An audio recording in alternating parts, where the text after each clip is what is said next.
थी और उसमें एक व्यक्तिगत काम खास ये था कि मैं उस पर स्वास्थ्य को लेकर के बहुत वरीड थी।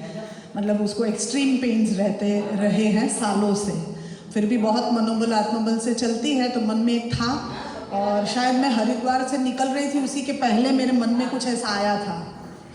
वो साक्षी है उस बात की। कई सारी हमारी डिस्कशंस चल रही थी, ये मुद्दा मेरे दिमाग में कहीं था ही नहीं, पर अचानक जैसे गुरुजी ने प्रेरणा दी और रात को मैंने इसको मैसेज किया था कि कच्चा खाने वाली शिविर कहीं चल रही हो अहमदाबाद में, तो तू पूछताछ कर और उसको ट्राई करने का प्रयास कर। और कुछ संजोग ऐसे बैठे कि वो संभव भी हो गया और उसको काफ़ी रिलीफ है। मुझे ऐसे मेजर कोई बहुत प्रॉब्लम्स नहीं थे। साइटिका की प्रॉब्लम है, बहुत लॉन्ग बैक IBS की प्रॉब्लम थी, इसलिए मुझे कई लोगों ने मना किया था कि IBS वालों को NDS नहीं करना चाहिए। मैंने कई लोगों को प्रेरणा दी और कई लोगों ने किया भी है और अच्छे भी हुए हैं वहाँ हरिद्वार में। तो एक फियर था कि फाइब्रस फूड IBS वालों को नहीं खाना चाहिए, और मैंने यहाँ 7 दिन खूब खाया है। और खैर पहले से थोड़ा बेटर ही था IBS, पर पूरे 7 दिन मैंने फाइब्रस फूड खाया, मुझे कोई IBS की एग्रीवेशन महसूस नहीं हुई। तो एक कॉन्फिडेंस है कि एक टाइम खाने वाले के साथ भी और बिना भी मैं इसको प्रोलॉन्ग करके, जैसे मैं पहले भी उपवास चिकित्सा वगैरह करती रही हूँ, 14-15 दिन के भी उपवास किए हैं, तो इस मेथड को मैं बहुत मानती हूँ। और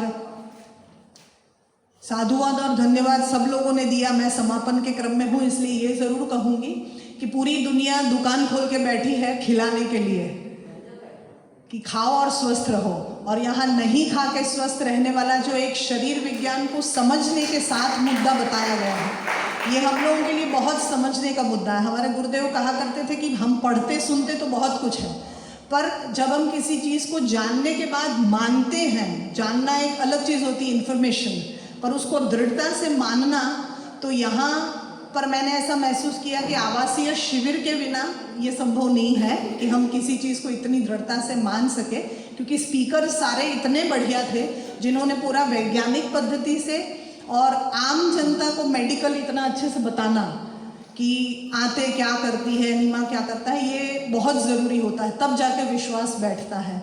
और मेरा ये दृढ़ विश्वास है, गुरुजी भी कहते हैं इस बात को कि यदि हम जीने के लिए खाना शुरू कर दें तो ज़रूर समाज स्वस्थ हो जाएगा। जो एक परंपरा है कि खा के स्वस्थ रहा जाता है, मतलब मैं ऐसा मानती हूँ डॉक्टर साहब कि समाज में बहुत सारी भ्रम भ्रांतियाँ हैं जिसमें मनुष्य जकड़ा हुआ है।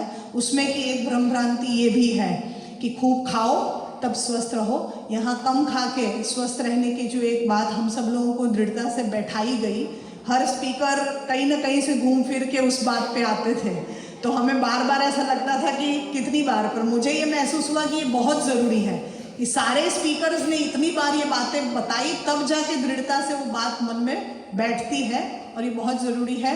तो समापन क्रम में मैं ऐसा मानती हूँ कि ये जो सारा कैंप है या ऐसे कोई भी कैंप होते हैं, ये एक यज्ञ के समान होते हैं। यज्ञ वो होता है जहाँ सब लोग आहुति देते हैं बिना किसी स्वार्थ के। सारे स्टाफ का नाम तो नहीं ले रही हूँ, देर हो रही है। धरती बहन, मुकेश भाई, डॉक्टर साहब जो हमारे पास बैठे हैं, जितने स्पीकर्स आके गए और जितने लोग बैक स्टेज पे काम कर गए हैं यहाँ किचन में, और महेश भाई वगैरह सब, उन सब लोगों का बहुत बहुत साधुवाद और धन्यवाद कि शिविर को सफल बनाने में जिन लोगों ने जो जो त्याग दिया, जो समय दिया, तब हम इस शिविर को सफलता से कर पाए। और एक कंसेप्ट हम सब लोग यहाँ लेकर जाए जिसको मैं बहुत मानती हूँ। स्वस्थ रहने के लिए बहुत सारे उपाय किए जाते हैं, पर एक बहुत महत्वपूर्ण जो उपाय रहता है वो ये रहता है कि फैमिली बॉन्डिंग। किसी फिलोसोफर ने कहा है कि we don't have relations, we are related with the whole universe. जहाँ हम इकट्ठे हुए वो हमारी फैमिली है।